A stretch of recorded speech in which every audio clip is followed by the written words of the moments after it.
Let's call to order the meeting for tonight. Let's do the Pledge of Allegiance. I pledge allegiance to the flag of the United States of America and to the republic for which it stands, one nation, under God, indivisible, with liberty and justice for all.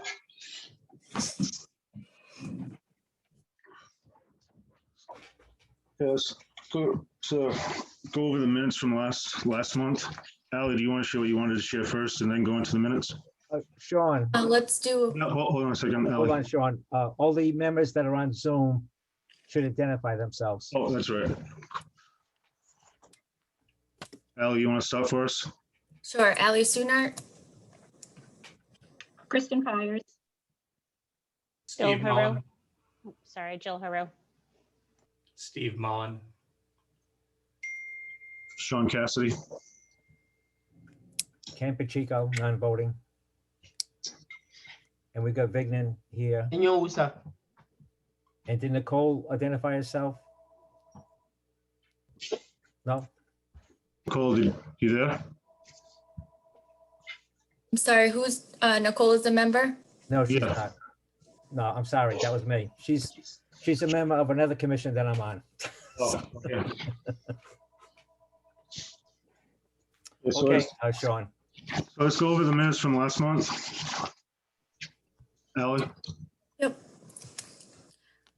So last month we met on March 2nd, 2021. We discussed the open letter that was sent to Brett. Ken Pacheco read the letter to the group, and we, as the Dayton Commission for Human Rights, came up with a response to the letter that was going to be addressed to the Board of Selectmen.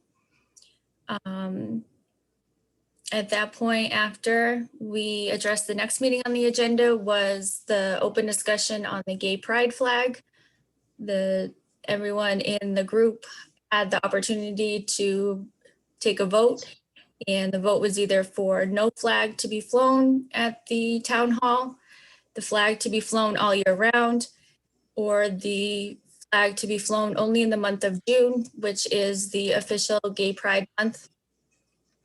The majority voted for the Gay Pride flag to be flown in the month of June. After that, we reviewed the emails that were sent in from the community in response to the flag. We came up with the next meeting, which was agreed to be conducted today, April 6, 2021 at 6:30 p.m. And then the meeting was adjourned.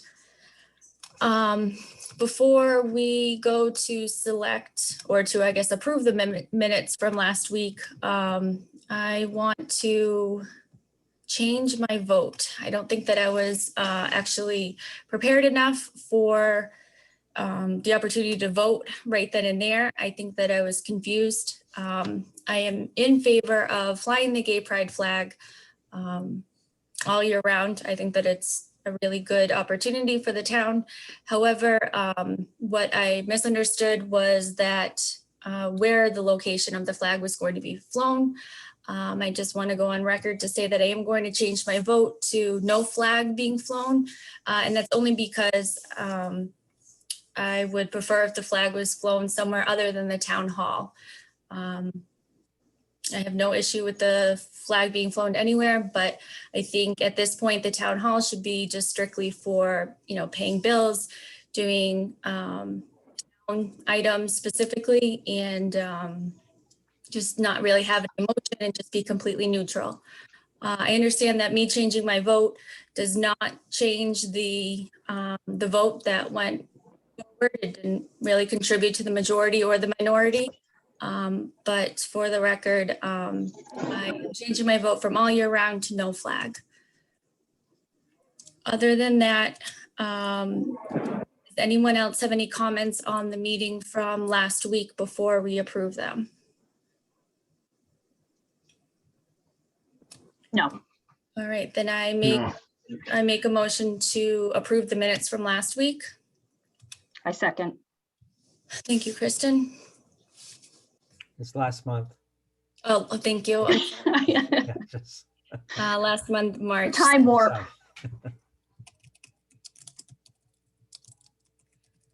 sorry. Seconded. All right, excellent. Sean, I think the next part of the agenda is an, Oh, the commission has to vote on it. We have to, Any discussion and then vote on it. right, so,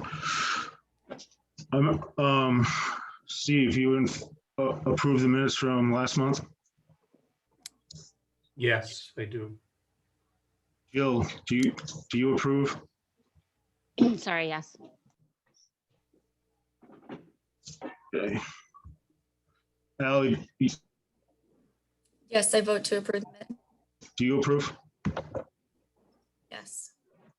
Yes? Kristen? Yes. I think that's oh, and Vigan? Yes, I approve. Okay. Now we'll go on to our next point in the agenda of introduction to ourselves to the public. Kristen, you want to start? Sure. My name is Kristen Pires. I am, and let me just go back to say that I know we did this at our very initial meeting when we were actually at town hall. So this is an opportunity now that we can kind of be out to more people to see and get to know who we are. So this was a good idea to redo this. So thank you. I think Jill suggested that. So my name is Kristen Pires. I am a lifelong resident of Dighton, as is my family on both sides. I think I didn't live here for maybe 2 years. And for me, this was important because I am a firm believer in acceptance, diversity, inclusion, and just doing the right thing. And, you know, I do have a multiracial family.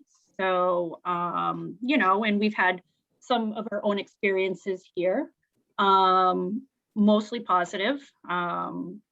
So that was one of my driving forces, but just really kind of looking at our town as a community and how we can all support each other, regardless of what group you come from. Or what race you are, or what ability or disability you may have. So my goal is to where can we work together to support all of these different groups. Ally? Thank you, Kristen. My name is Ally Soonart. I am fairly new to Dighton, coming up on just 1 year. And I first heard about this committee on Facebook. I'm trying to learn more about the town. I'm very interested in being involved in the community. I think even from a young age, I was always really interested in participation and helping others. I also am interested in participating in this community because I am really interested in learning more and getting educated. And, you know, these are some really hot topics that we are discussing, and the fact that a human rights committee was a concept, I wanted to jump on because I'm definitely passionate about, you know, equal rights for all, and anything that I can do to contribute to the greater good, you know, I'm interested in doing. So again, this is my opportunity to learn. It's my opportunity to get involved in the community. And if I can make a positive impact anyway, I'm ready for it. Thank you. Vigan? Can you guys hear me? Yep. Okay. Okay, so I'm Vignon Usa. I've been in Dighton for about 5 years now. My connection to Dighton, I basically came here because of my employment. I am a professor of mathematics at Bridgewater State University. And so based on my life experience, I think I bring a unique perspective. I was born in West Africa, in Benin particularly, which is a pretty homogeneous country. I wouldn't call it a multiracial country. And moved to the US when I was a teenager, about 18, and kind of was thrown into the world I became, let's say, racialized later in my life. And I started noticing some of the dysfunction that are deeply embedded in this society. And part of the reason why I could notice it is because I was not racialized. And then as I started becoming more and more embedded into the culture, especially in academia, in science, I noticed a complete lack of participation of minorities, for example, in science, in STEM fields.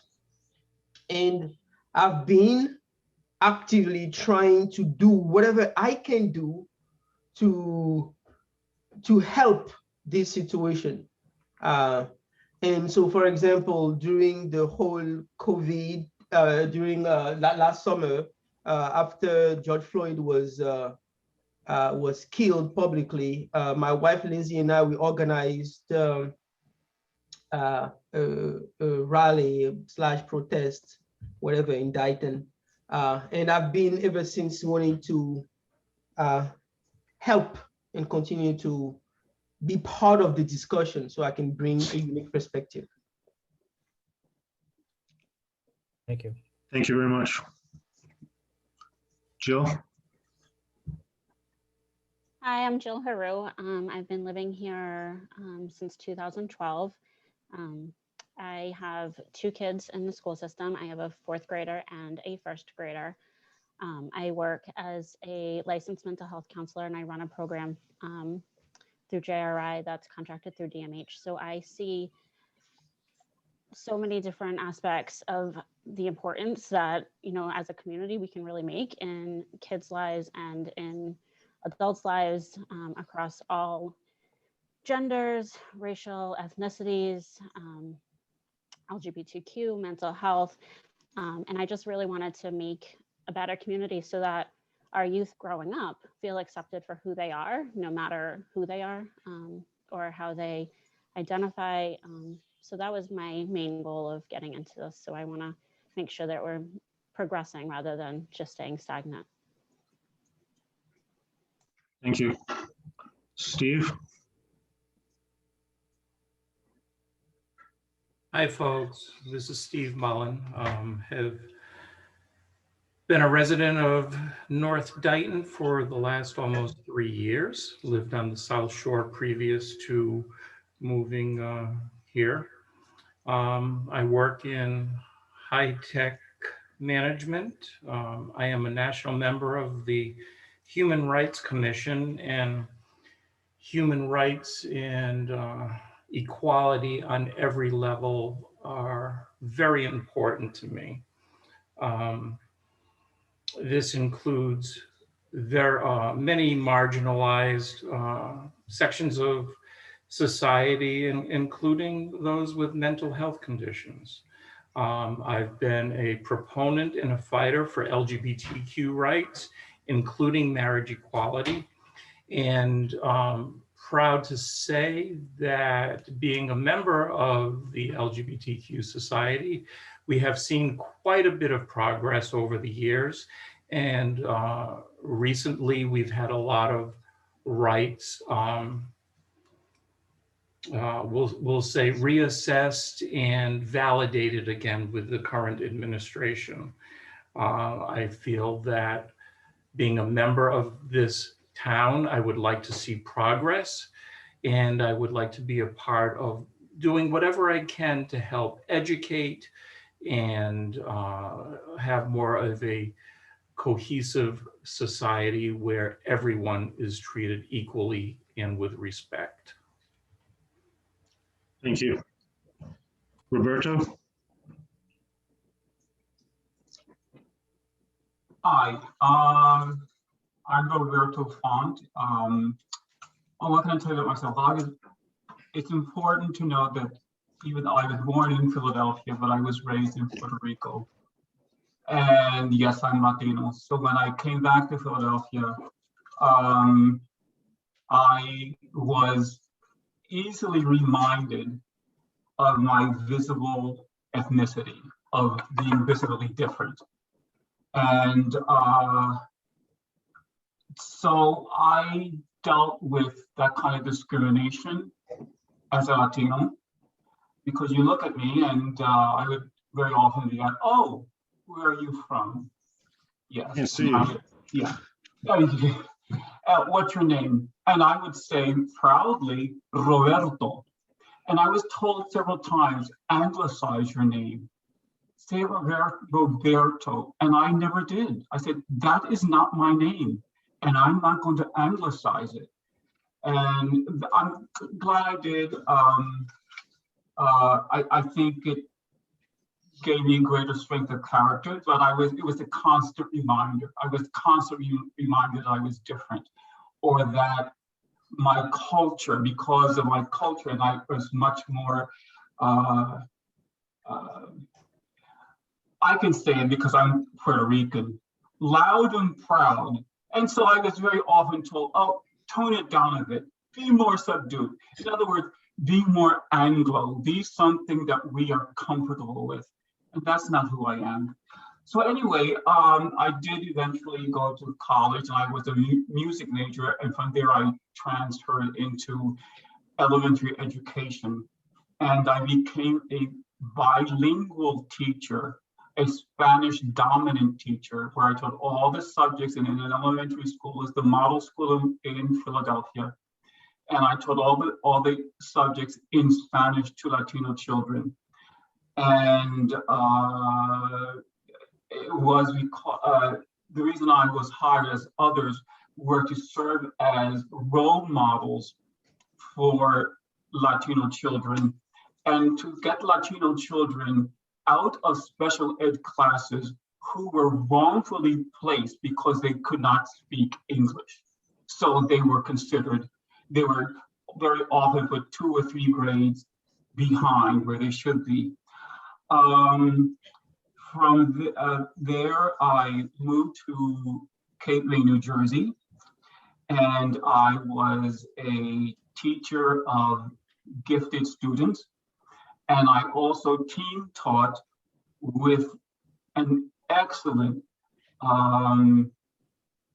special ed teacher who is a dear friend of mine. And it was through her, when we team taught, that I was exposed to children of autism. And I watched how beautifully she managed them, and I learned a great deal. And I won't get into what I learned, but I learned quite a bit. So I have some exposure and some understanding of autism, not on the level of some of you or special ed teachers. While I started working in Cape May, New Jersey as a teacher, it was there that I decided to take more control of my life and become out. I mean, I outed myself, became very, very public. There were risks involved. I was aware completely about what I was doing, but I knew if I didn't do this, I could no longer have any self-respect.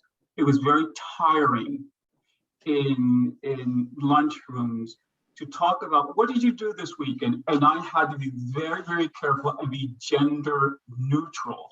I learned to be very good about lying. And I said, I can't do this anymore. No one else does this. I will not do this anymore. And so Roberto Font became very public. He was in the press, Atlantic City Press, the Herald, the local paper. I was interviewed. I eventually was addressed my Board of Education about equality in terms of health benefits.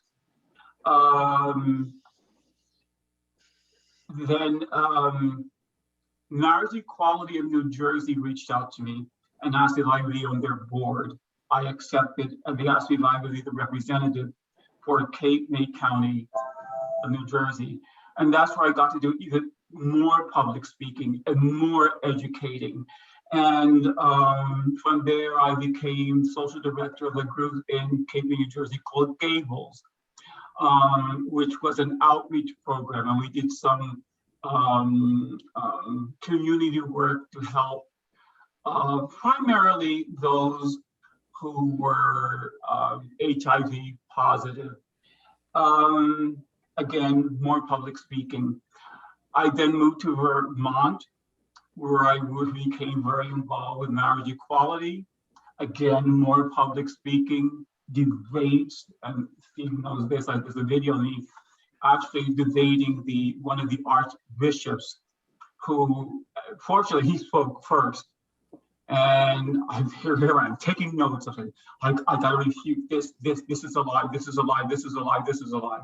So I became very comfortable speaking on my feet. So that's what I bring, hopefully, to this group.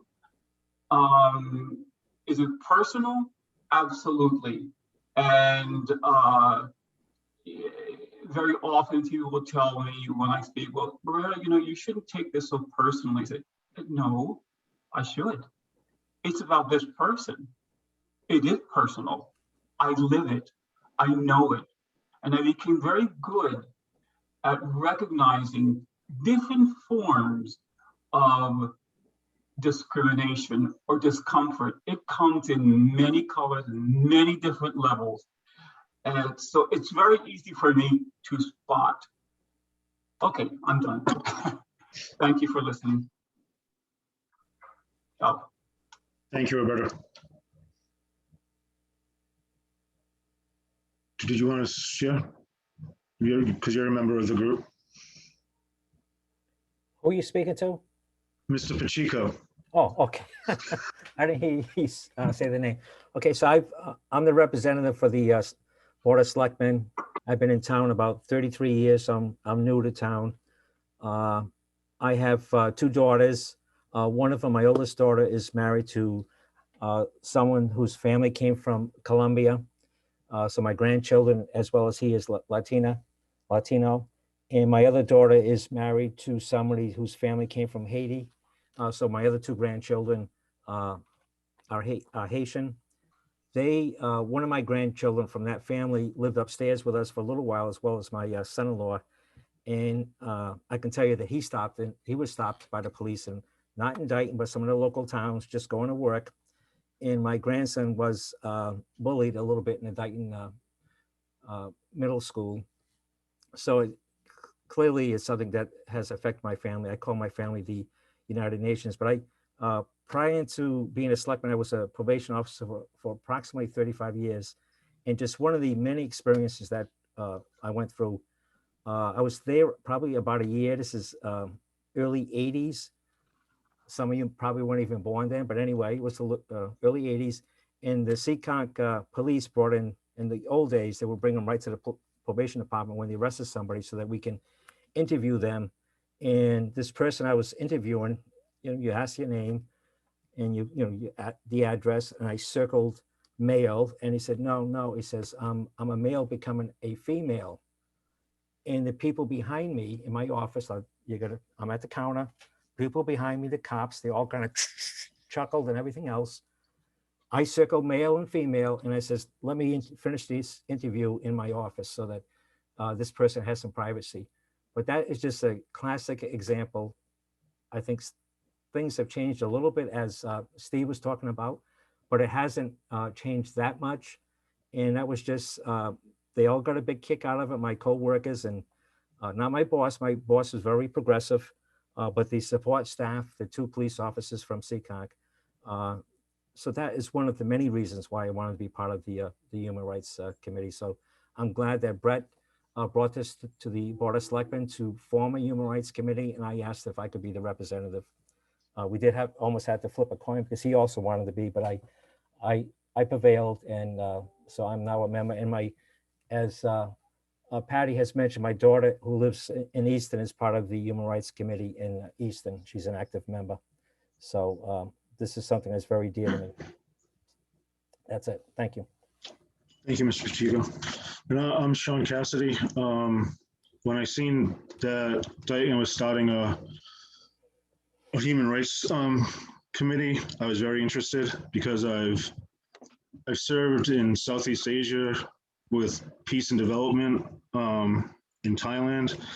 And also I have an autistic child who I really wanted to get involved with because of how seeing him treated, because going in and out of the school system and stuff like that. But we'll get into that later. But yeah, it's been a joy to be on this committee and to get to know each and every member. So we developed this commission on human rights. I think we have to have the best interests of all people, the gay community, the bilingual families and all that. So I just hope everybody would get on board with us.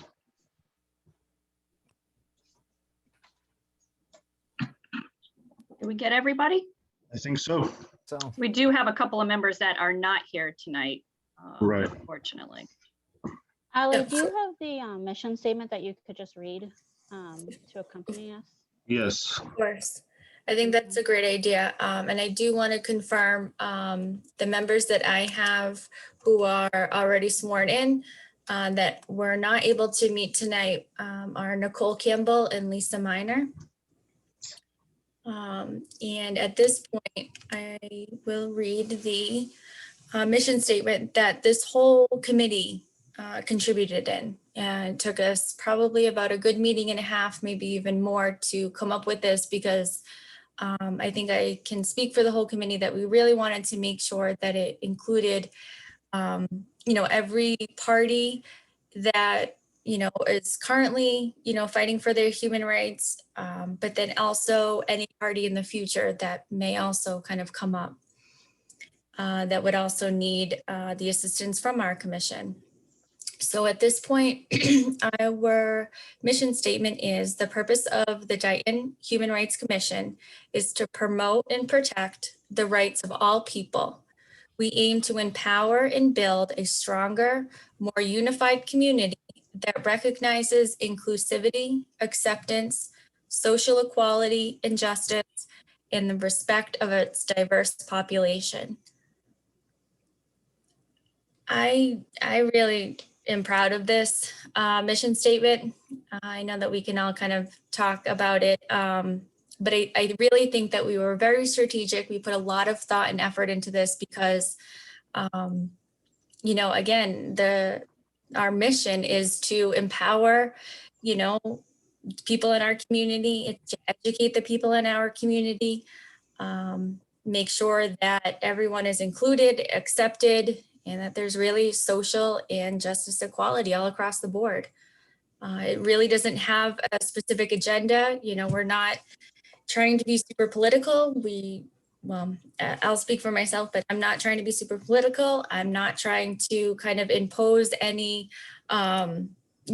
view one way or the other. But, I think the world is a hard place to live in, and we don't need to make it any harder for our fellow citizens, our neighbors, in our community.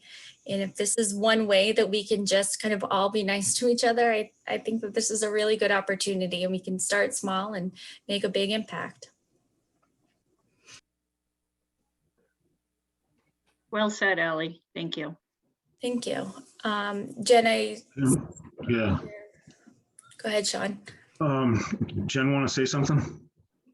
Yeah, I just wanted to have public input on this. I wanted to thank you all for taking the time to introduce yourselves and tell us a little bit of your background. I think it's beautiful to hear your stories. I really think that life is about personal stories. And I think that you've done a lot of hard work already in the short time that you've been together. I was fortunate to participate in those meetings when it was brought up. And I think it's wonderful that our town has a human rights committee. And I'm here to support you in any way that I can as a member of the public. But thank you so much for sharing so much of yourselves with us. Thank you. Thank you.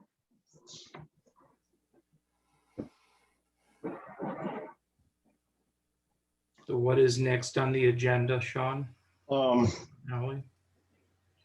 The next thing would be open discussion. Well, does anybody, yeah, open discussion on autism awareness. But I believe we have a guest speaker. Would you Yes. like? Yes, so I was, Excuse me, I'd like to make a motion to maybe change up the order a little bit. okay. If that's what you were leading into. Can I make a motion to start with, or to change topic number 7, the open discussion with Chris Magnan, and perhaps start that now instead of the open discussion with autism awareness? yes, I second that. He was to be kind of part of the autism awareness component of it. Yes, I second that. Do we need to do anything else, Mr. Pacheco, to change? Yes, roll call any to- discussion or then you're gonna take a vote. We have to take a vote. Kristen, Yes, Ally, Steve, Yes. Vignon, Yes. Steve. Steve, yes, again. Oh, sorry, Roberto. Yes. Did I miss anybody? Just Jill. me, and I'm saying Oh, yes. sorry, I just Jill. wanted to make sure that nobody else had any questions before we move on, because I know that it was just super short. So if everybody else is good, then I'm perfect. Yes, you're referring to Jill. Any questions as to what the, The mission The statement was? mission, correct, yes. yeah, okay. Okay. okay. Can I just give a little bit of little history here, or just a kind of the backstory to Officer McGann? Yes. Are you there? Where did you go? Are you He's still there. here? I'm here. Okay, so obviously, you know, people have probably seen it on Facebook, but I did post because we really wanted to open this up to the town. And the Dayton Police Department is doing, or have a couple of really great things going that kind of fall in line. So I did reach out to Chief McDonald, and he was nice enough on very short notice to pass this along to Officer McGann. And he was more than agreeable to help us out and share with us what they're doing, and was to come and speak tonight. So if you want to take over, Officer McGann, we appreciate it and welcome. Thank you. So I guess I've been asked to talk about a couple programs that we're running at the Dayton Police Department. For at least a couple of years now, we've had our union went out and got autism awareness patches that our officers wear during the month of April. These patches are sold by the union, and all the proceeds go to the Doug Flutie Jr. Foundation for Autism. Those are available either through Detective Ryan Richards, or you can just contact the dispatcher. They'll know about it. We have them right in dispatch for sale. And the more recent program that we started a few months ago is kind of pertains to our training. Certainly, you know, as police, we regularly go to yearly updates on our training. And one of the topics that, of course, has come up has been dealing with special situations and recognizing special situations and people. And among that has been autism awareness. And in going with that, a program that Sergeant Cronin had come up with, kind of taking the lead from a similar program that the Sheriff's Department is doing, is to create these autism seatbelt covers. And we have those available for town residents, for free for town residents. I know you probably tiny there what it says, but it has the Dayton patch that I just showed is printed on there, as well as it says the seatbelt cover says may resist help, may not recognize danger, and at risk of wandering. So one of the things that this will help us to do is that should we encounter any situations, well, I mean, it's a seatbelt cover, so of course any motor vehicle accidents or anything like that, one of the things with people with autism, of course, that we've been trained to recognize is that they can't communicate oftentimes as effectively as other individuals. And something like this might just help make us aware and key us into the situation a little bit more quickly to know what we're dealing with and how to handle the situation a little differently, because sometimes their responses can be deemed, I'll say, less than appropriate when we're concerned with our safety. And of course, for our safety and theirs as well, something like that, like I said, can help us understand what we're dealing with, and it's just better for everyone involved. So I have these. So if any other town residents are looking to get these, you can reach me at my email address or at the station. And like I said, those are free to town residents. So again, the patches would be Detective Ryan Richards. So his email address is rrichards@dighton-ma.gov. And my email address is cmcgann@dightonma.gov. And that highlights the two programs that we're running currently. Can we Great, thank you so much. can we come down to the station and buy those, or do we have to get them through mail? I mean, with COVID, we do have currently the lobby is still closed. You Okay. can come down to the station and get them, but I mean, if you certainly prefer any of those things, we'll gladly, if you contact us either by phone or email, we'll come to your house, drop these things off, mail them to you, whatever the case may Okay. be. But they are available at the police station if you do want to come down. Just currently, you can come into the vestibule. You just can't get into the lobby right now at the police station. Okay, thank you very much. Chris, Oh, sorry, go ahead. yeah, no, Chris, do you know if the Yeah. lobby will be open on April 20th? Because all town buildings are going to be open at that point. Right now, they're closed only by appointment. But do you know if this police station will be open to the public? I haven't been advised yet that that's the case, but I had seen that town hall was opening and stuff. So I would imagine that we'll be in line with everybody else and that'll also be opening to everyone. Thank you, Chris. Are the patches available year round as well, or is it just in the month of April? Nope, the patches are available year round. Okay. They're one of 4 special patches that we have available. Oh, okay. Could you possibly put the email addresses in the chat just so we have it documented? Yes, absolutely. Thank you so much. Thank you, Chris. Great programs that you guys have. Yes. I appreciate agree. you sharing that with us. Thank you.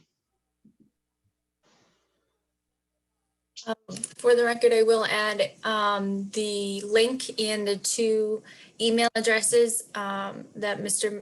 McGann mentioned today to the minutes. So once they are reviewed, people will have easy access to get that. And I also put the link for the Autism Awareness Patch fundraiser also in the chat. Thank you, Ally.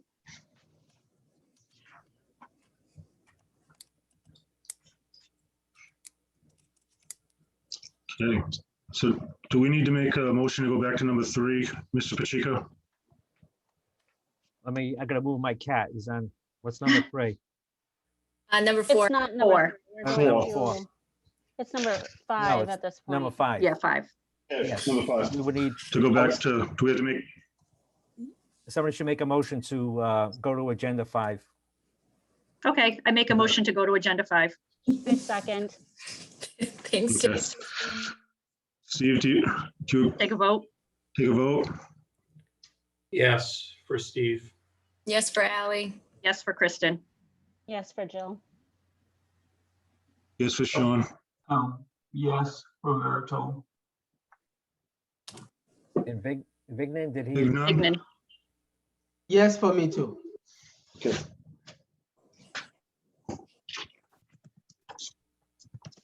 So we wanted to invite the public to tonight's meeting because especially anybody that has autistic children or relatives, so they can talk about what they have seen through the years. I have, like I said earlier, I have a autistic child.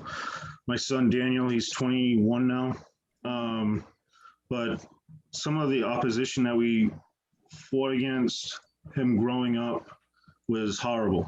The stereotyping that autistic kids are mean, that they hurt things. We tried to buy our son a dog one time, and they found out that our son was autistic.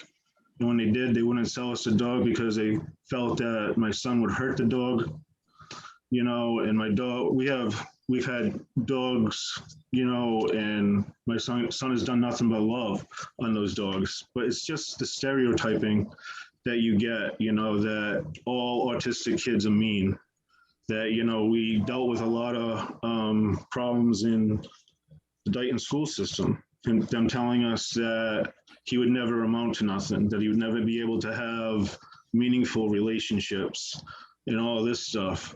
It wasn't until high school that a teacher actually took an interest in my son. My son went to Bristol Plymouth vocational school for cybersecurity, and he just blossomed.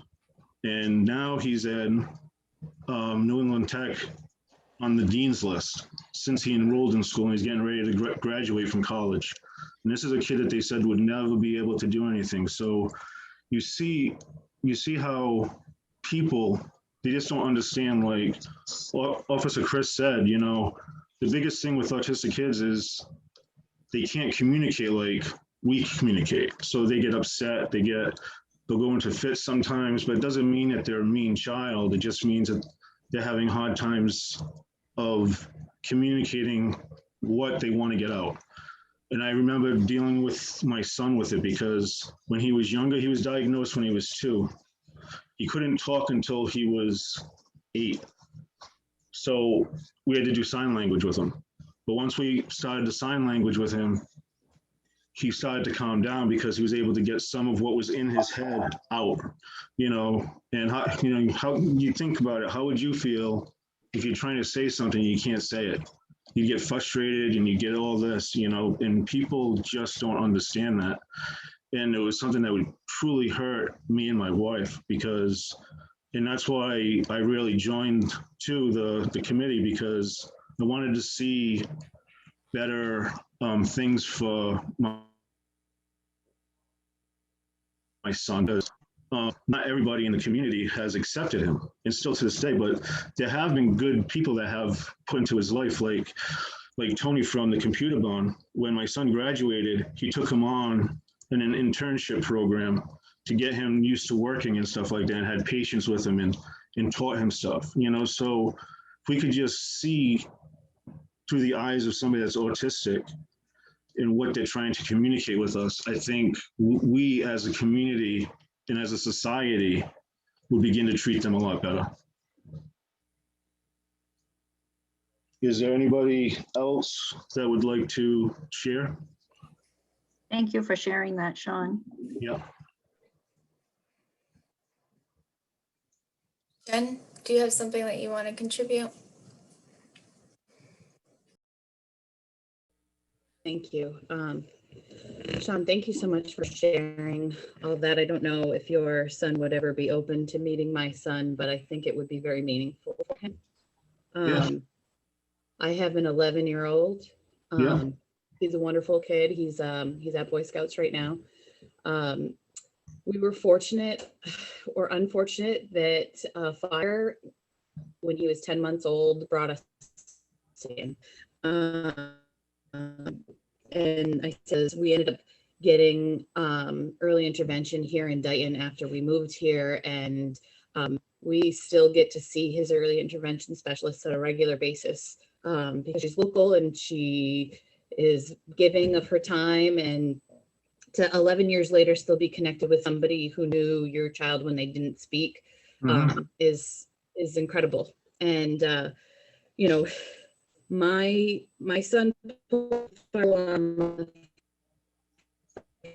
it was interesting, and he has a lot of impulse control issues, and he's very curious, and you know, to be the parent that gets the phone call from the vice principal on the first day of doing, you're already nervous because they've just transitioned out of preschool, which was maybe a third of the size, to a kindergarten classroom.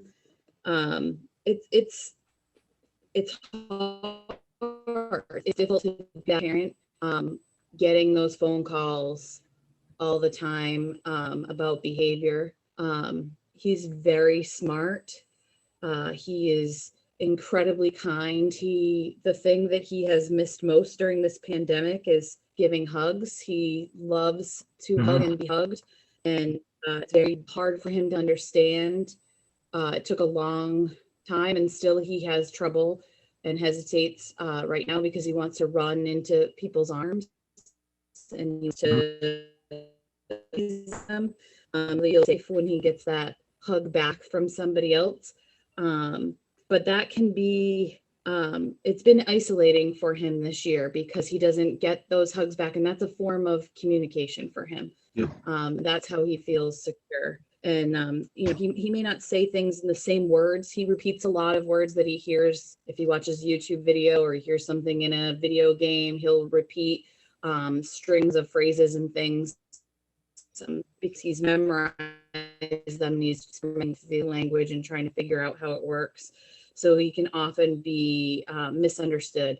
And one of the things that we're working on now, and Officer McGann actually hand delivered one of those seatbelt covers to our house. And it was important for me to have that in the car because if I'm ever incapacitated in a car accident, I don't want him to be misunderstood because he's nervous and because he doesn't know how to communicate to whoever. Because he will say things that sound incredibly mean, that sound embarrassing or rude. Remote learning this year has been really hard for him because he doesn't have that same person-to-person interaction. And when he was fully remote, it was really difficult. And the school has done, I think, everything in their power to help and support him, but it's not the same as being in person and taking away routine and continuity for him. We've seen a huge backslide in behaviors in the last year compared to where we were in 4th grade. So it's a challenge. And I think, you know, as a parent, there's a lot of emphasis on perception. You know, you're in the grocery store and your kid's acting up and you get the eye rolls and you get people saying things. What your control, you know, you don't know why the child is melting down. You don't know where they're coming from. You don't know what kind of sensory overstimulation they're under. And so I think in some ways, my Forge has been the best teacher that I've ever gotten because he really shows you empathy for everyone. And he really has made me look at the world very differently. That beeping sound that your eye might be able to can't ignore that. The flickering of the overhead lights, he can't ignore that. And so when we start to think about accessibility as a town, you know, and accessibility for participation in government and things like that, I think about how can we better communicate for him and for other kids so that they are part of the citizenship that needs representation just like anybody else. But we're communicating to them in the way that is accessible to them. So anyway, I'm sorry that I got off on a tangent, but this is really beautiful and I was very unexpected. And thank you for the opportunity for being able to tell a little bit of our story. Thank you. Thank you for sharing, Jen. May I say something? Thank you, Jen. It was because of what I just heard. I wasn't going to share this, but now I think I want to. It's a positive story. And it was when I was a teacher in Cape May, and my students were, I taught the gifted students. And I team taught with a dear friend of mine who had specialized students, and some of those did include autistic children. These were students who had their IEPs, for those who don't know, instructional educational programs. And very early on, I think it was the beginning of September, where I'll call her her name is Roseanne. I love her dearly. And she said, Roberto, I would like to speak to your class about what I do. And I said, yes, let me prepare them. So I spoke to them before Roseanne came up to my classroom, and I said, you know, we are a family. And when your parents put you on that school bus and you walk into my classroom, your parents are saying to me every day that you come into my room, that they trust me. And I said, and we are a family and we have family rules and we need to support each other. And you know that we are having Roseanne students be a part of our social studies program. And I am going to be their social studies teacher. And she deals with students who are not quite like you. But I'm going to allow her to explain to you the type of students she teaches. And I want you to listen, and I want you to embrace, respect, and honor all that she says. A few minutes later, she comes up, she speaks to my class. I won't go into all that she said. Well, now she's emotional, she's crying. And so she left, and I said, you see how much this means to her.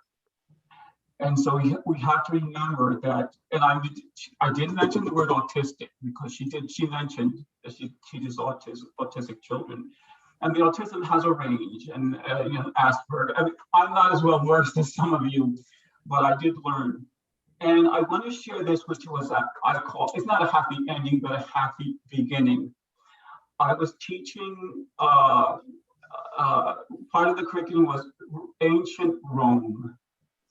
And it was the autistic child that Roseanne and I met and decided what would be most effective for him for his test, for an assessment.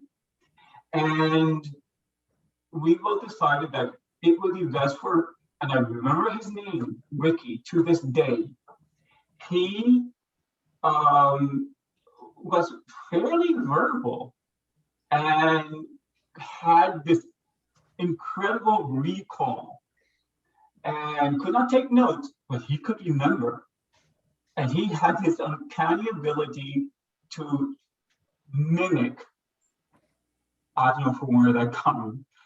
So anyway, he makes a model of the Roman Forum. And he does his presentation. And he has these little, it's beautifully done.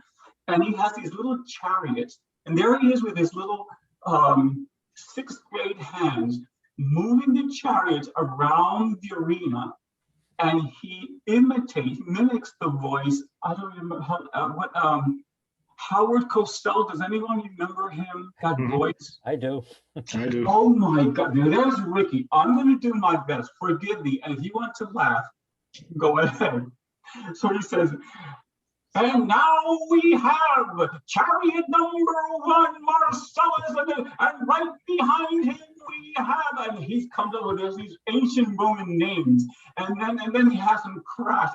It was entertaining. It was beautifully presented, and it had content. When Roseanne is in tears, what made me emotional was my entire 6th grade gifted class stood up, standing ovation, and applauded and cheered him. He was one of us. He was a member of our family. So I just wanted to share that. Thank you, Roberto. I just want to bounce off of that too, because I don't know if everybody knows that a lot of autistic kids and adults, they take one thing and they totally excel in it. Yes. My son, it was computers. At 9 years old, they gave him a netbook for school. We didn't have Wi-Fi or anything like that, but he ended up jumping off the next house to the next house till he got to the school internet and was using their internet to be able to run his netbook. And that same year, 9 years old, was when he built his first server. In 13, he built his first computer. So you can't look at these kids as being dumb. They're not dumb. They're smart. They just can't get it out. And that's what you got to realize, you know, and just because they can't communicate like we can, it's one of those things that they try to communicate in a way that they can get it out and that they don't have to have fits and of rage, you know, just to be noticed. And the fact of them being bullied all the time doesn't help. It really doesn't. And, you know, like I said, my son, you know, everybody had him being a dummy. They had, we had a teacher tell us that he was tired of dumbing things down for kids like this, you know, and all of that. But then in high school, we had him tested and he had an IQ of 158. You know, so just because they can't communicate the same way we do, doesn't mean that they're not smart. I think that's a really good point, Sean. And, you know, I like how you pointed out that, you know, some autistic people do excel in something, but I think we can't overlook that there are people who are on the autism spectrum that don't, you know, or Right. perhaps they haven't found their niche, you know. I mean, I think it's incredible that at such a young age, you know, your son was able to, you know, express and be able to kind of promote his niche. And it sounds like your family really embellished it. Something I think we should also keep in mind is that when we're referring to autistic people, I think a lot of times society kind of calls them, you know, someone with autism, or, you know, whatever the case is. You know, I think it's important that we ask, you know, the family or the person, like how they like to be referred to. For example, you know, if someone stutters, not saying that this is, you know, someone with autism, but, you know, you don't call them a stutterer, you know, or a stammerer. Right. Politically correct term would be, you know, someone who stutters. And I think that's something that we should be mindful of. Another thing is Autism Speaks is huge, you know, Absolutely.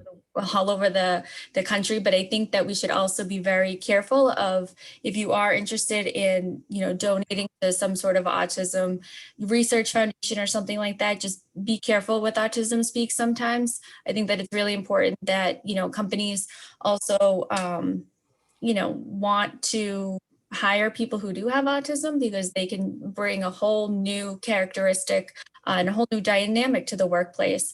And Autism Speaks does provide a lot of really great research, but, you know, sometimes they're a little bit more money driven. Another thing I want to, you know, just kind of point out is that it's important to listen to people who have autism, you know, as, you know, the stories that we've shared so far, you know, really speaking over someone isn't very productive. You know, I think that it's important that we, you know, allow them to kind of communicate. And, you know, Jen, you mentioned that meltdown situation. You know, I think that, you know, a meltdown is, you know, it's a term, and is someone who, you know, they just become so overwhelmed with their sensory input that, you know, they really don't know how to communicate and kind of express their opinions or express how they're feeling. And I think we all do that on a specific level. You know, you sometimes see people with autism, they may do some like self-stimulation. They might be flapping their hands, they might be moving their eyes, they might be kind of twisting. What I think that some people don't realize is that, you know, the majority of us do that as well. You know, I'm always kind of picking at my fingers, or you might see someone's leg kind of like tapping up and down. We all do that type of self-stimulation, and we do things to kind of regulate our own bodies. And then perhaps people with autistic people, you know, they just show it in a different way that, you know, is a little bit more expressive. Another thing I want to educate the group on is a phrase called neurotypical. And neurotypical is basically, or we can call it NT for short, or if you're reading somewhere and it says NT, it's widely used within the autistic community to refer to a non-autistic person. So for example, you know, I've never been diagnosed with autism, so I would be considered a neurotypical person. You know, my brain just kind of functions a little bit differently. And I don't know, I think that it's important that we're talking about this because the more we talk about it, you know, it's one thing to promote awareness, but I think we also have to kind of push that acceptance piece as well. Awareness is easy, you know, we can all hang up, you know, the puzzle piece sign or something like that, but acceptance requires real work. And I think that's one of our major goals for this whole commission. So I'm really glad that we had the opportunity to share, you know, our personal stories. I have a number of personal stories. I worked in early intervention for, you know, almost 7 years. You know, child development I'm familiar with, autism I'm familiar with. I have, you know, family members, my brother, he's on the autism spectrum. And while he may be considered high functioning or low functioning, you know, we use those terms. You know, you would never know, but the way that he kind of processes his world around him is a little bit different than perhaps me, because, you know, I am neurotypical. So I think this is a good forum to kind of use the opportunity to educate ourselves. And I think there are a lot of opportunities for support out there. So I'm glad that we can have this open discussion. Thank you, Ellie. I will, in some of the research that I've been doing, and I don't have any personal experiences, so this is really meaningful for me to hear you all share your stories, and I really do appreciate that, and I thank you for that. But one of the things that I recently came across is I had been looking at some different pictures, and there was Autism Awareness Month and then Autism Acceptance Month. And just this month of 2021, the National Autism Society is wanting to change the month to be Autism Acceptance Month. And I actually had an article, if I could share it real quick. You know, I'm not going to read it, but it was basically, let me see if I can do this. Bear with me. So this was all about the shift from autism awareness to autism acceptance. And that's exactly what you were talking about, because I think we're all aware, but what are the steps that we need to take to be accepted, to understand? And so I can share the link in the comment section, maybe. I'm not going to read it, but there was some really, where we are here. So it says, so why the shift from Autism Awareness Month to Autism Acceptance? While we always work to spread awareness, words matter as we strive for autistic individuals to live fully in all areas of life. As many individuals and families affected by autism know, acceptance is often one of the biggest barriers to finding and developing a strong support system. So that really kind of just hit home when you said that, because I think that is the direction that we kind of need to work on. No, that's perfect, Kristen. I really appreciate that. And I think that translates to many different things that this commission could assist with. I mean, most people are aware of many of the topics that fall under equality, human rights, all of that. But awareness is very different than acceptance. And, you know, if I happen to have autism, yeah, people are aware of it. But, you know, I don't just want to be tolerated. I want to be accepted as a human being. And that it goes for every single thing that we will be talking about in this commission that we've talked about already. It's called acceptance. It's 2021. It's time for acceptance in this country. Does anyone know if the school has like a buddy system, like a buddy program or something, so that they can get kids within their own grades or their classes and maybe put them with like a buddy, so that they have somebody to play with, so they have somebody to eat lunch with? Dayton has a buddy system. Dayton has a buddy system that sometimes, you know, my kids are out of school now, so I don't know if they're still using it, but I know when we first moved back to Dayton, my son had like a buddy that would go to class with him have lunch with him, stuff like that. But then, you know, kind of fell by the wayside. You know, when he hit middle school, he was on his own. You know, that elementary school, he had the buddy system, but then it kind of faded away, and then he didn't have it at all in high school. But he didn't go to Dayton High School. He went to Taunton.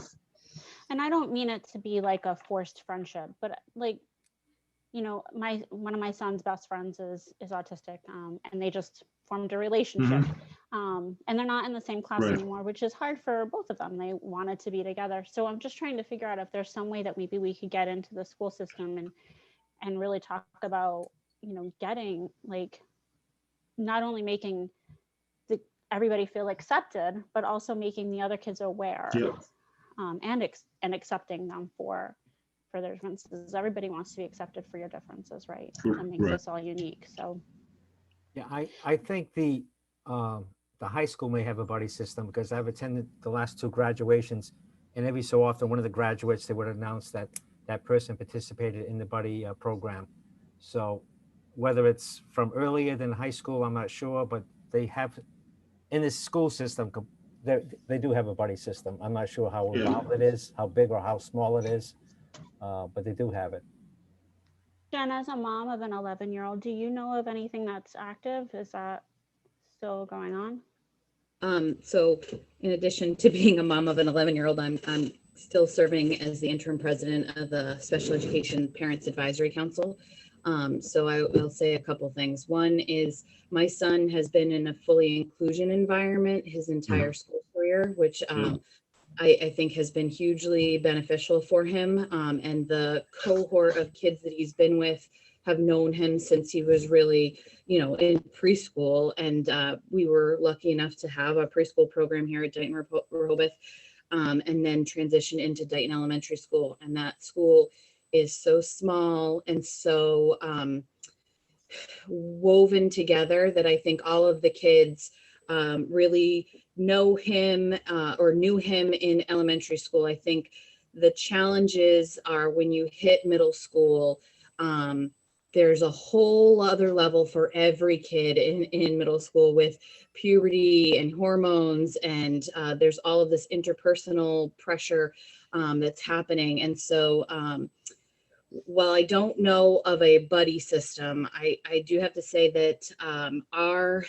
school counselors, and this is why I will get up at any school committee meeting, at any budget meeting, and I will fight for those school counselors because they do an amazing job at social skills and at social emotional learning, and implementing that curriculum for them and with them. And it's, you know, I think beneficial to all kids in the class because you're talking about friendship skills and you're talking about, you know, consent. You know, like for my son, how do you get consent to hug somebody before you just run up and hug them? This is an important skill to learn. So I think that they do a really conscientious job of trying to make sure that that's part of the curriculum. And last Thursday, they had an assembly at Dayton Middle School that was all about bullying and online bullying in particular. And what I thought was really interesting about the presenter, and I don't know the presenter off the top of my head, I'm sure that we could probably find it. She was really taking the time to say, like, even though that might sound funny to you, it's not going to sound funny to somebody else. And I think these are like important caveats for kids on the spectrum because they often, in my experience, and I you know, have a history in early childhood myself, and then having my son, interpret things very differently, right? So something might sound incredibly funny to them that you would not think was funny at all, right? But explaining that when you laugh at something, somebody might misinterpret that and think that you're teasing them, or they might not want to play with you. Those things aren't explicit and need to be explicitly explained. And so I thought that the facilitator for that particular assembly was really good. And then I know at the high school, they have a Best Buddies program. Bill Garcia runs the Best Buddies program. It's a wonderful program, and they do, you know, a lot of sports integration for I forget what they call the teams. I apologize, but I think that that's another great way to keep kids connected. But I think it's just really important that we talk to all kids early and often, that everybody's different, right? Everybody learns different. Everybody's got different ways of doing things. And middle school is that particularly hard time where sarcasm comes into play, and kids don't necessarily understand sarcasm all the same way, right? Or in my son's case, he repeats things that he heard that somebody said on a YouTube video and says it in a time that's not appropriate, or a context that's not appropriate. So I think having those buddies would be a cool idea, but I think overall just getting more of a universal understanding for kids, how to react, or what do you think might be going on when you see X, Y, and Z kind of behavior. I appreciate that, Jen, because that was kind of going to be my question was, what should those, as we as parents of children without autism, what's the best approach for those parents to, teach their children and how to react, and that sounds like a great, and I think it needs to happen from like day one, more than just be nice to everybody, because there's a lot more than just be nice to everybody. So that's a great point. Yeah. Right, and in the town of Dayton too, we also have, DR has a challengers team for football. I believe they also have one for baseball. So we have that. We're cheerleading, yeah.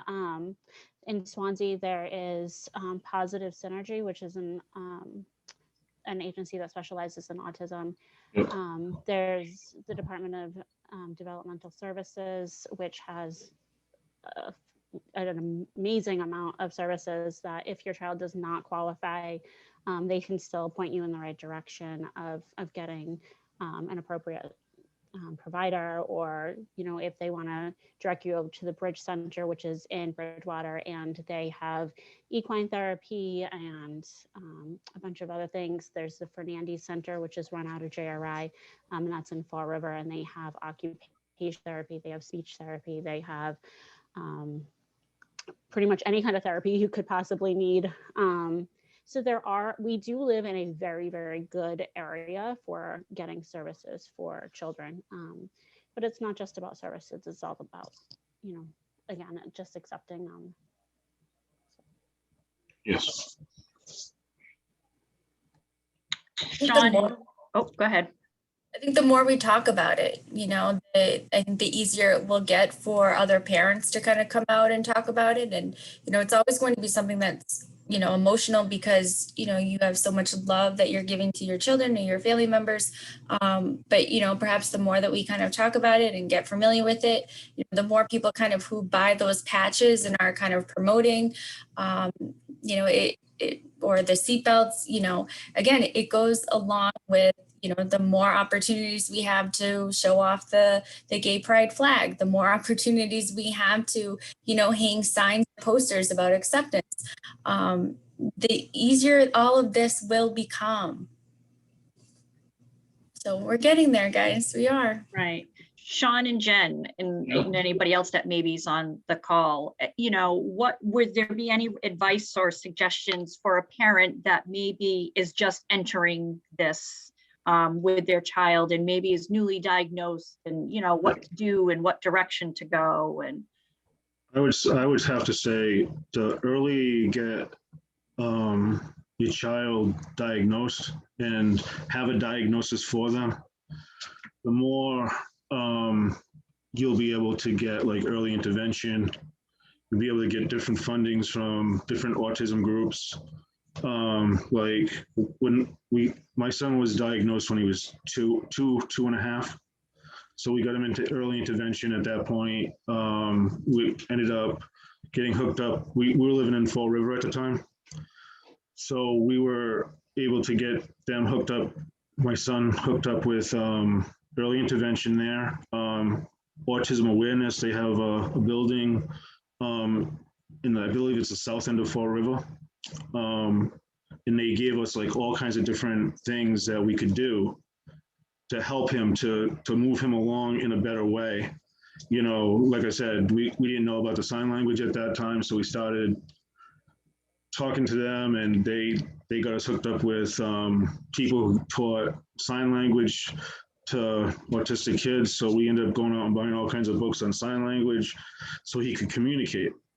You know, like, you know, so I think personally, you know, I know I've had friends that I can tell that their children or child is autistic, but they refuse to get her tested and stuff like that. So they never had the resources that we had. And then finally, they ended up going and getting her tested, and she was. So all those years that they missed out on stuff could have helped her to progress faster and better. Then now you're starting at a teenage year, and you're wondering why these life skill things just aren't clicking. You know, and that's the biggest thing with my son still to this day, is the normal, what we call normal life skills. You know, yeah, he's smarter than me or his mother and stuff like that when it comes to different things, but socially, that's where he really struggles. So, you know, I would want to see schools starting to work on more social skills and life skills for autistic people. There's also the Parent Information Network, which is based out of Middleborough, and it's run through BAMSI. And they do support groups for parents. They do like a father support group. Yep. And they'll have like pizza and stuff. So I think that's a super great resource. And then there's the Family Networks, which is out of time, as another support group for parents, because it's not easy. I did ABA for a long time. I did outpatient for longer than I want to tell you guys, because then you'll know how old I am. But it's hard. Like, it's so hard. And I give you all so much credit for having to, you know, you guys are the real heroes in all of this. So if anybody like has any additional resources, make sure you're passing them along, because this is the way that we can do it. Also, like when you go to these different sites for autistic stuff, there are events that you can go to that hook up different autistic kids together so that they can have, say, like we used to do one in Somerset. They'd have bowling trips, they'd have a movie trip and stuff like that. So all the kids could get together and form a relationship with one another.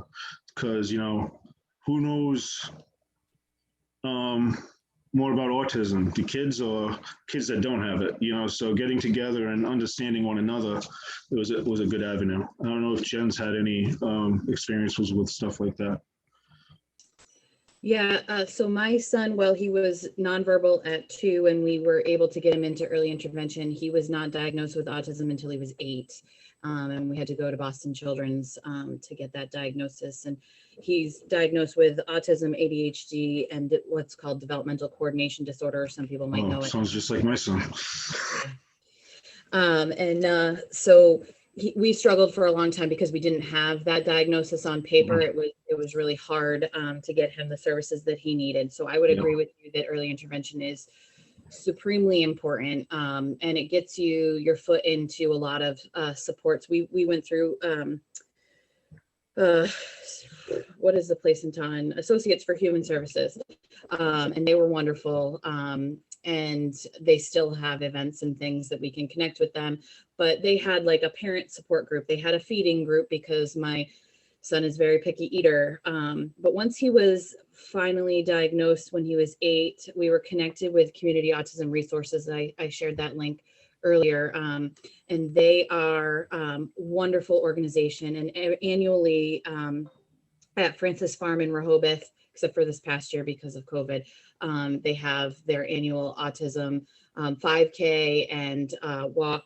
And it's really just a fun community day where the kids all get together. And I think the first time we attended as a family, the thing that I felt most was just like being absolutely able to allow my child to be themselves 100%, without really like policing his behavior all of the time and not feeling like I was, on top of it. And so I feel like my advice to parents would be to get involved with those things. Once you connect with other parents, it's a great way to be seen. Allie, to your point, I think the more we do talk about it as a larger society, the better it will be. When I was growing up, my cousin Bonnie, who is still nonverbal to this day as an adult, diagnosed with autism, separated right into a separate school, separate classroom, so very segregated from the rest of the population. And so when we were growing up, we didn't necessarily see kids with different kinds of learning needs in the classroom in the same way that I think kids are seeing now. So I think that that's a huge positive that we have going on today, but it still can be isolating as a parent. And so I would say talk to people about it, because once you start talking to people and connecting with people, you see that there's so many people willing to support you, to support your child. Our library is amazing. They have hooked me up with lots of resources. We just read this book called Max Tilt, and I forget the subtitle, but it's a chapter book where the hero of the book is a boy with autism. And it's really great because I think it was wonderful for my son to hear a story where the hero also struggles in some of the same ways that he struggles, but also is really smart in other ways and has really interesting perspectives. So I would say, use your resources, go to the library, ask them for books. There's lots of things out there, but connecting with one another, there's nothing that can really replace that. Do you think that is something that we as the town of Dayton could begin to explore, down the road, having our own group here in town? Like Sean was just speaking to, having group that went out bowling and that, that you're a part of. My thing is, what can we do as a community to support you and your child? Sure. Yeah, I think a couple things that I tried to do, becoming aware of sensory sensitivities. One of the things that I did at a couple of PTO events, the Halloween dance in particular, I set up a sensory area that was sort of away from all the noise and the music, and we had a sensory table, and it was open to all children. They could come and enjoy it. But thinking about that in terms of accessibility with events that we're having as a town, or possibly hosting a movie. There's a wonderful documentary that I recommend. It's called Crip Camp, but it's really about the history of disability rights.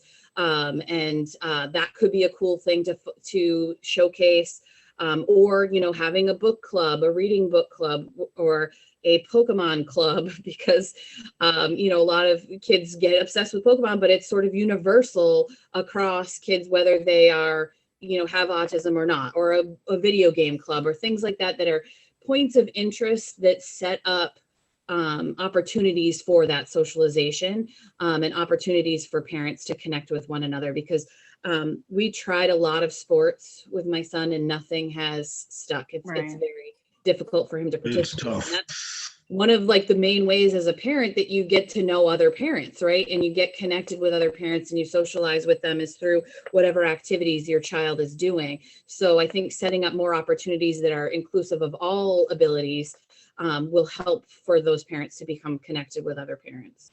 Mm-hmm. I'd like to make a motion to maybe carry the conversation on to another meeting, because I feel like, the ADA committee that Dayton has, the ADA committee that Dayton has could be a really good resource that we could connect with. The library, Jen, you mentioned the library, the Speak group, the PTA, things like that. I feel like there are other community resources that, we don't need to overlap, and we don't need to reinvent the wheel here in this committee. It's another opportunity to kind of gain that awareness. So how do I officially request that it is going to be on the next meeting's agenda? We can just say it. Yeah, Motion to table? motion to table, yeah. Yeah, I don't know if I want to end the conversation right now, but I'm okay to also talk about it again at another time. Yeah, you can make a motion to continue it to another meeting. Yeah. That way we're not tabling it, we're not ending it. We're just going to Okay. continue the conversation. Yeah. Would it be appropriate at this time to mention that we could possibly, between now and the next meeting, canvass one of these teams, one of these departments, one of these orgs to be part of this conversation? Yes. Invite them. I think that would be a good idea. And Ally and Jen mentioned a few organizations that seem to be pretty local. And you said it perfectly. Why recreate the wheel when we can piggyback on some other things that are being done? Right. Mr. Pacheco, there's a ADA committee, isn't there? Yeah, Jen's on the Commission on Disability, as well as I'm a non-voting member. I'm the liaison for the Board of Selectmen. But we can, Jen, we can put this on our agenda. I think, I'm not sure if they pick the next date, but it might be April 22nd. But we can at least start the conversation and maybe even have a joint meeting. Yes, with that would be both great. committees to, because this is an important issue. Yeah. And it's important that the public be aware of it. There's other options. Once COVID has kind of gone away, we can go on our cable station and members can talk about this so that the public is aware of this and what opportunities are out there and what materials may be out there. So there is a lot. And I think Steve was the one that said that we don't want to overlap others, but the Commission on Disability, this is something that's right up our alley. Right. So this is something that we can also be part of this conversation. So it's a good point. So Steve, are you seconding my motion to continue it until the next? Yes, I am, Ally. Thank you. Do we have someone who I liked your idea, Steve, of in the meantime, before the next meeting, us connecting with someone from the other committees? Is this like a homework assignment maybe? Is this something that? We'll talk, yeah, we'll this whole month, we'll talk about it and get to see if we can send an email out to them and maybe combining a meeting together, having them join our meeting, we can join their meeting and we can discuss all this stuff. I think it would be important too for that meeting to have maybe a member from the school. Yeah, we could,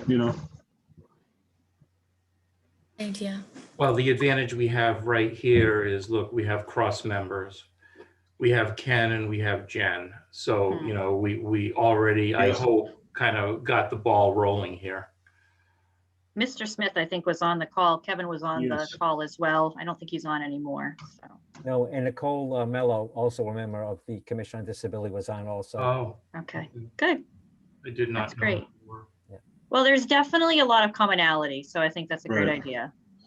So do we want to move on to hearing from the public if they want to We have to vote on that. You have to vote on that. Vote on closing the open discussion or vote on? There was a motion to continue this discussion without a specific date. It can be the next meeting. It can be the meeting after, but to continue the conversation. So Ally motion, Steve seconded. I say yes. Kristen, yes. Ally? Yes. Did you get me, Ally? Vinian? Yes, for me. Thank you. Roberto, I think I heard you as well. You did. You did. Good. All right. Are we? I think we're good.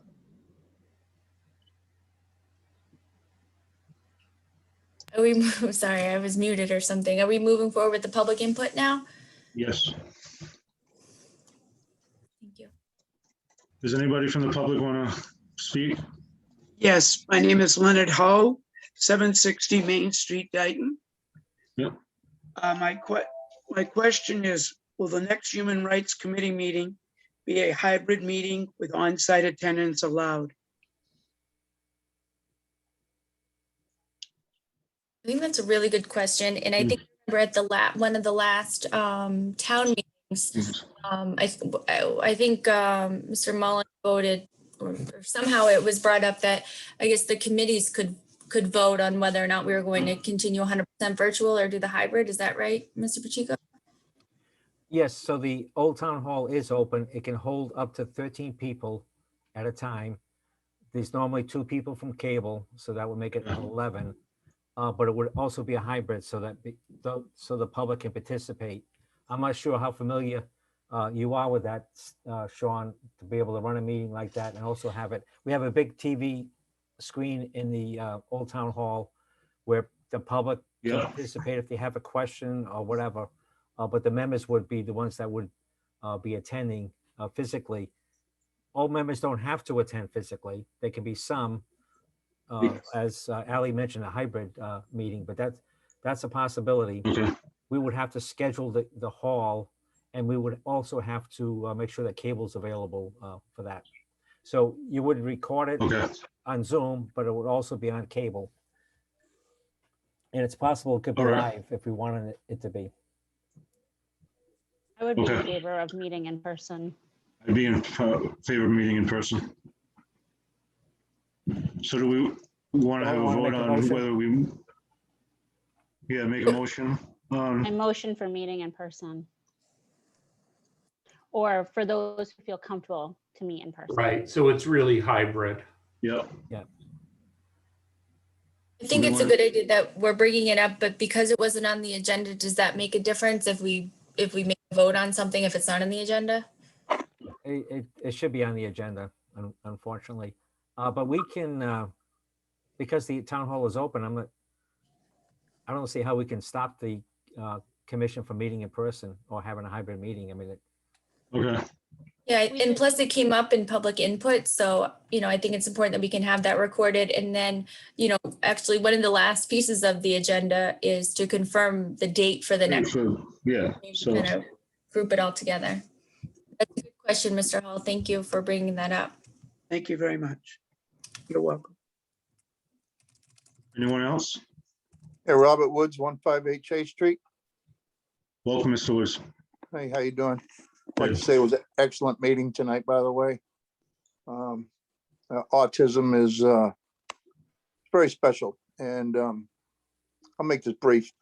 I went to a gentleman's house the other day, and when I walked in, he invited me into his home, and he has a son who has autism severely, and he has a great big giant Rottweiler.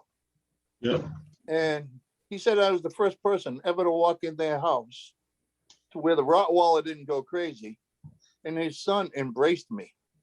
His son just couldn't get away from me, and he kept hugging me, and the parents were just dumbfounded. They said, wow. They said, you are the only person ever to walk into our house where the dog and my son liked you. I know I come across as kind of a hard ass sometimes, but I do have a soft side. And, in the business that I did have, I had quite a few clients that had autism.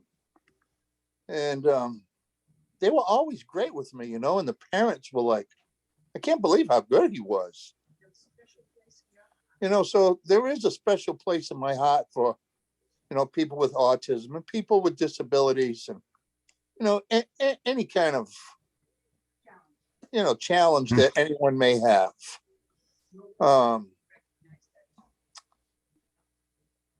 And I'll just end it at that. But I thought it was a great meeting tonight. And I do have one question. I had a resident ask me if there was openings on this committee, and he had applied maybe a month or two ago, and the selectman secretary said that they forwarded the committee his application. So I don't know if you have received any. I got notice today, Mr. Woods. I didn't receive the original email, so they resent it to me today. So I'm going to be calling them tomorrow and setting up an interview process for the next meeting. Okay, great. Because, they were asking me, and hope you don't think that I'm just targeting your meeting. I'm pretty sure Mr. Pacheco can tell you I watch all the meetings. No, that's fine. No, Mr. Wood, I'm glad all the you have a voice for the community. Right. Thank you And my so much wife for says, how can sharing. you watch all these meetings? But I said, unless you can show me something better to watch on TV, then I will. Thank you But, so much for sharing. That was thank you really for sharing. amazing.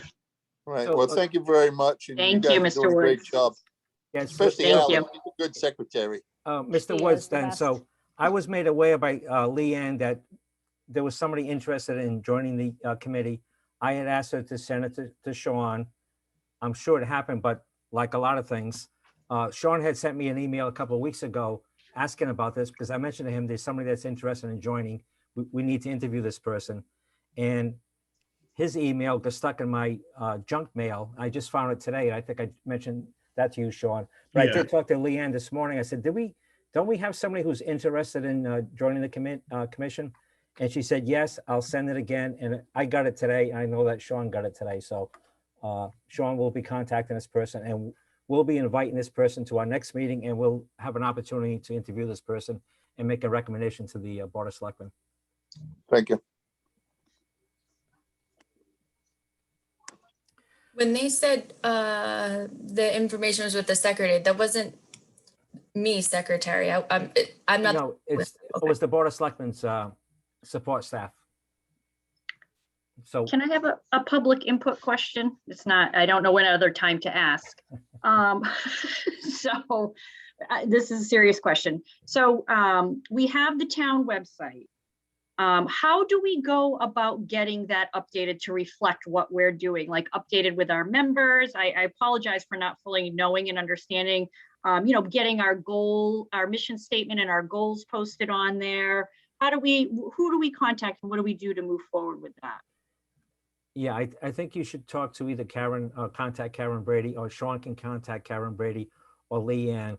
But Brett is really more knowledgeable about the website than I am.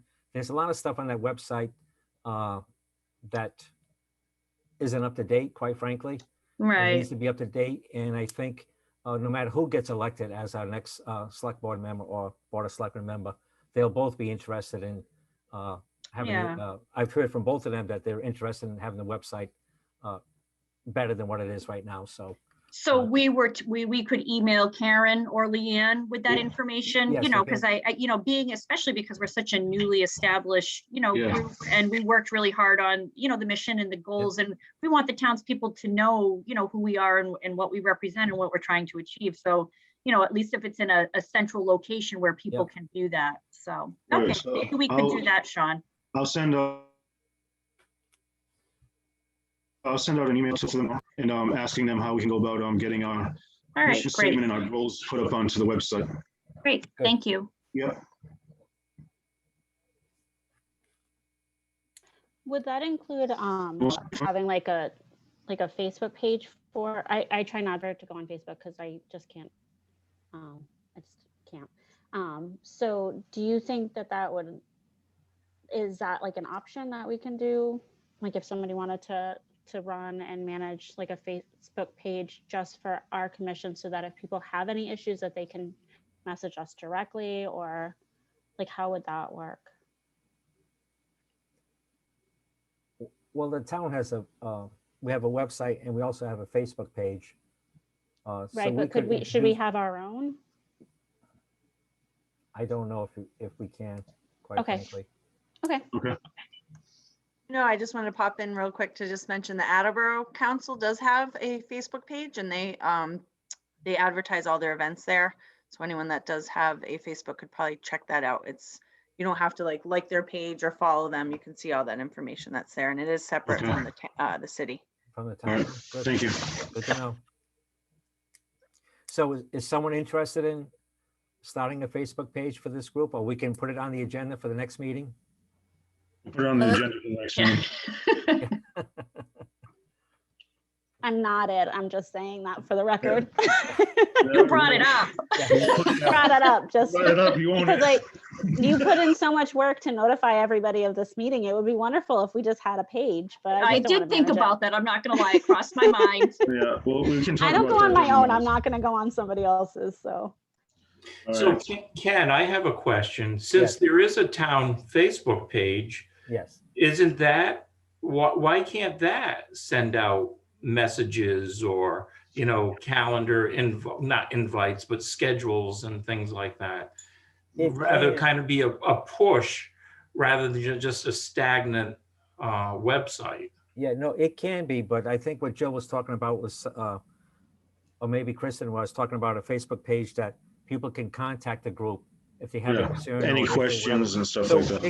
it can be advertised on our town Facebook page with a link or whatever it's called Yeah. to our specific Facebook page.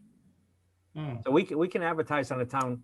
I'm one of the administrators, so I can put stuff on our Facebook page for the town. So if that's if somebody wants to send me something, I can see to it that it goes on our Facebook page. Okay. Yeah, and I'm just Good to wondering know. if there's something that could be run off the website page.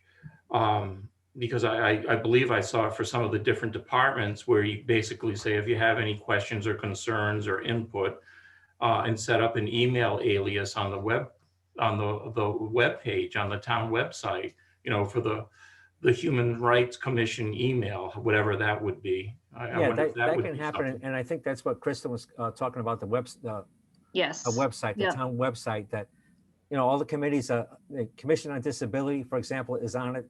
It has a specific email, ADA. Okay. So we can do the same, Okay. HRC if we want. So if people want to contact us, they have a concern or whatever. Yeah. I was just talking more about like having like a Facebook page so that if people wanted to see our events, we could post like everything that like our agendas on there, what we plan on talking about per month. We could post the link for the YouTube video for this. And then I was thinking like if people wanted to have that separation from town hall to us, that they could message us directly rather than going through the town hall link, because it gives us that level of separation. So Yeah, that was I just think my both idea are. behind it, but Yeah. Yeah, because I think another thing with these meetings is that they don't get posted to YouTube until, you know, maybe a couple days after. And unless it's a live meeting, kind of, you know, like we're all on site, kind of that hybrid model, you know, people don't have the opportunity to kind of participate in live time. So kind of promoting that and giving them the opportunity to kind of think about it and discuss from there. I think that's a good idea. So, you know, Sean, you and I can connect to make sure that topic is on the next meeting's agenda, because I Right. think we should address this much sooner rather than later so that we can get it started. And it's another good opportunity for us to kind of promote our mission. Absolutely. Okay. Awesome. So let's Any move other on. town input or public input? Okay, let's move on to our next point, which is electing a vice chair.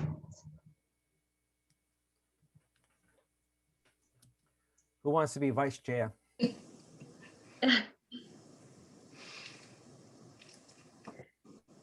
Well, you know, all it would be, but Yeah. you know my story. Yep.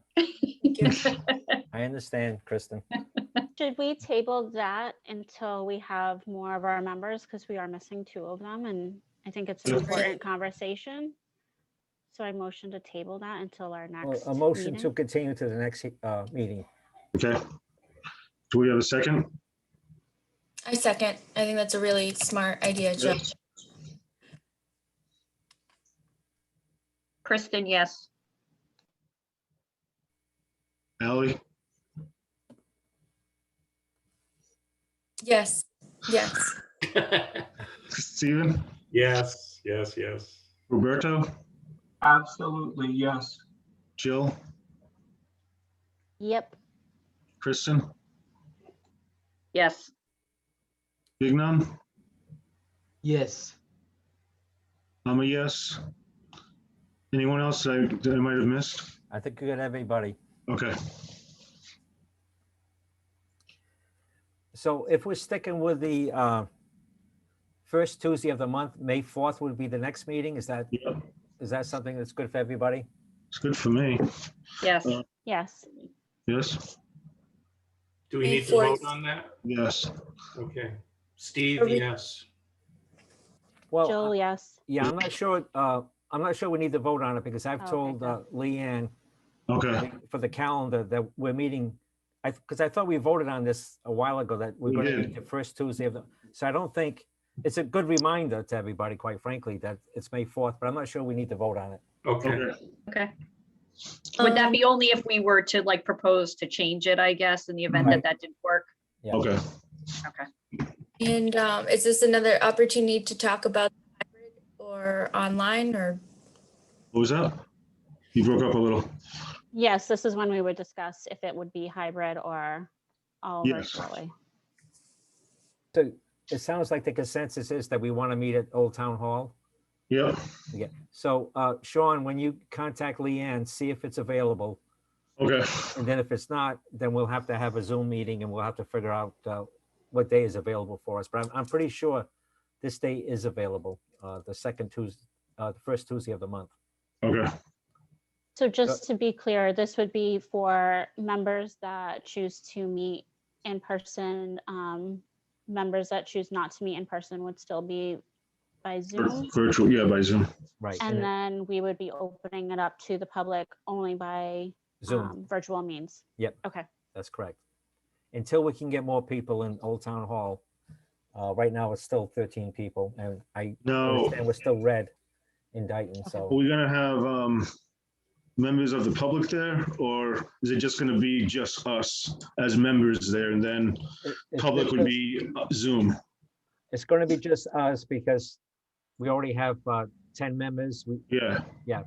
And we'll have a couple cable people, so we're already close. Okay. The public can do Zoom, they can participate. We're gonna do, everybody's gonna wear a mask and keep it on. We gotta be 6 feet apart at the meeting. We can get there a little early and make sure the chairs are all set up for that. Now, does it have to be a mask or can it be a gator?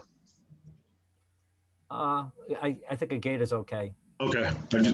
I'll bring both just in case, but you know. No, there's not gonna be any COVID police there, but we definitely need to wear a mask. Okay. Or something to cover our. What's a gator? It goes on your neck and it pulls up. Oh, like a buff or something? COVID's been around for a whole year and I don't even know the terminology.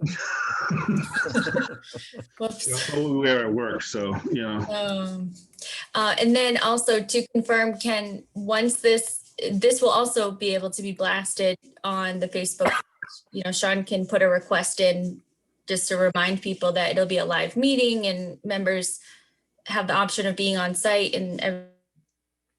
Yeah, if Sean wants to send me all the information, you know, if we get the agenda early enough, I can post it on our Facebook page and it'll have the Zoom information on it. I can put down that it's, the members are able to meet together, but the public will have to do it by Zoom. So, yeah, it can be, okay. We can start to begin the advertising for these meetings, yes. Okay. And we can certainly share them on all the other town pages too, right? Yeah. Correct, so. Yes.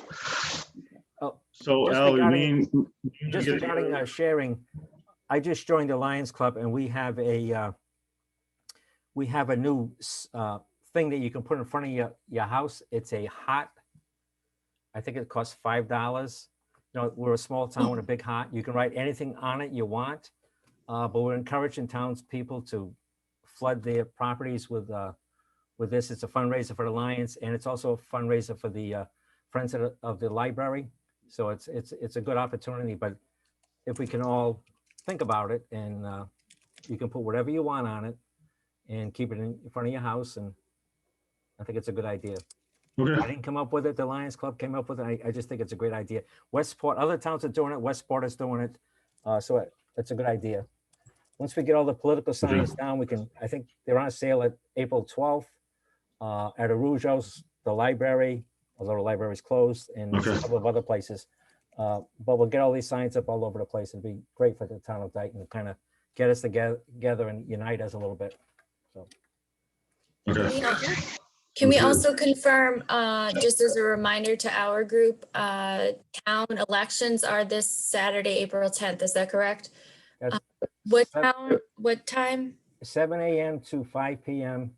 is at the elementary school. You got to wear a mask.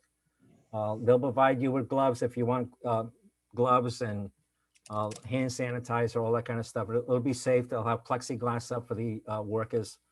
But I would encourage, no matter who you want to vote for, this is your opportunity to vote. Yeah. That was a good reminder, Ally. Well, Ally,